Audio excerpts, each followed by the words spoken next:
What's up, Sneaky Nation? Sneaky P here, back with all the news after week number 2 in year number 5 of our Columbus Aviators franchise, with the Aviators picking up a huge victory over their division rival, the Indianapolis Colts. Next up, we have a big game against one of the best teams in the NFL, the New England Patriots. We faced this team last year in the AFC Championship game, where the Aviators picked up a 38-16 victory over the Patriots, but you know the Patriots are going to want revenge, and this Aviator team is a lot different. Instead of Marcus Mariota, when we played them last year, we have Tyson Russell starting this year, and this is definitely going to be the toughest test he's had so far this season. We can start scouting now. I'm stoked about this. I've already gone through, and there are 2 Appalachian State players that we're going to have to check out, but hopefully they're good enough to draft. Anyway, we're going to go ahead and use our usual strategy of just scouting the first trait of every single player first. From that, what I'm going to do is find the guys with B+ or higher first attributes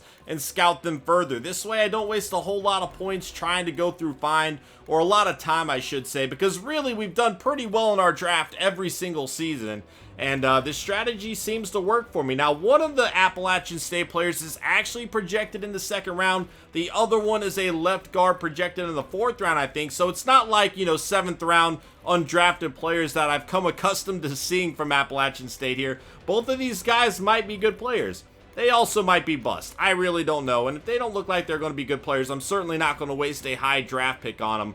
But hopefully we can get some good players here. We're really just drafting best player available anyway. Here he is, CJ Ayers, strong safety. So I'm excited to looking forward to scouting those guys. But ultimately, I'm going to make the decision that's best for the team when it comes to drafting.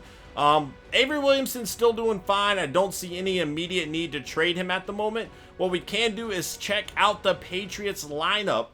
This is going to be another road game, so another tough environment for us to play in. When we played them last time, we had home field advantage, and we very well this game might come down to who gets home field advantage at the end of the year. No big injuries for them, obviously not having Alexander Hurts, but I think they'll be okay without that. Let's go ahead and check out the Colts too. Like I said, Andrew Luck is only going to be out for 1 more week. That does suck for them. And Duncan's going to be out as well. That's for 6 weeks. But luckily for them, they'll have Andrew Luck back soon. It should not put a huge dent in the standings for them. Now, if they drop this other one, they're going to be 1 and 2. Andrew Luck's going to have some work he has to put in when he comes back from injury. But overall, I think the Colts will be okay. Let's go ahead and check out the Patriots lineup, see what they are working with this season. And if their team has changed a whole lot from when we faced them last year. So here we go. Obviously, that's not the Patriots at all. Obviously, their quarterback's still Nate Keller, only an 84 overall, but he plays much better than that. We know that. We know how good this guy is. Jordan Fernandez backing him up with Jimmy Blake there as well. At running back, Jeremy Hill and Lamar Miller still getting it done for him. John Connor at fullback, wide receiver, Brandon LaFell, Montgomery, Funchess, and Gandy. So this injury to Alexander is actually a lot worse for their team than I imagined. This is not a very good receiving core here. And when their quarterback, even though he does play better than his rating is, they really might have to rely on the running game a lot this season. Luckily for us, we have a very good run defense, and I'm looking forward to that matchup. Gronkowski still at tight end, and Fred Davis. Now, that does give their quarterback some weapons there. But the wide receiving core definitely lacking. This offensive line not looking very solid either. I mean, this was one of the best teams in the NFL last season, but I don't feel like they did a great job at filling some of the holes that this team does have. Jamie Collins at left end, very good player for him. For them, they have Boyd backing him up at right end. Donta Hightower moving over from linebacker with Deion Jordan there. At defensive tackle, they have Brockers and Ellis. So a very good defensive line for this team. D Ford, left outside linebacker, middle linebacker, Mayo and Cole. At right outside linebacker, they have Le'Veon Bynes, a second-year pro out of USC, 79 overall. Cornerback Malik Maxwell out of Ohio State. Prince Amukamara is over there as well. Another interesting matchup. House, Grant, and Stevenson, the other corners there. Free safety, Devin McCourty, still one of the captains of this defense with Patrick Chung next to him. They also have Nate Allen as well as a rookie, BJ Cooper here, 3rd string, 80 overall. I don't know why this guy would not be getting more playing time. His zone coverage is actually better than Chung. His man coverage is the best of any of their safeties. It'll be interesting to see where his other stats rank out here. Hit power, a little bit worse than Chung, but a lot better than Nate Allen.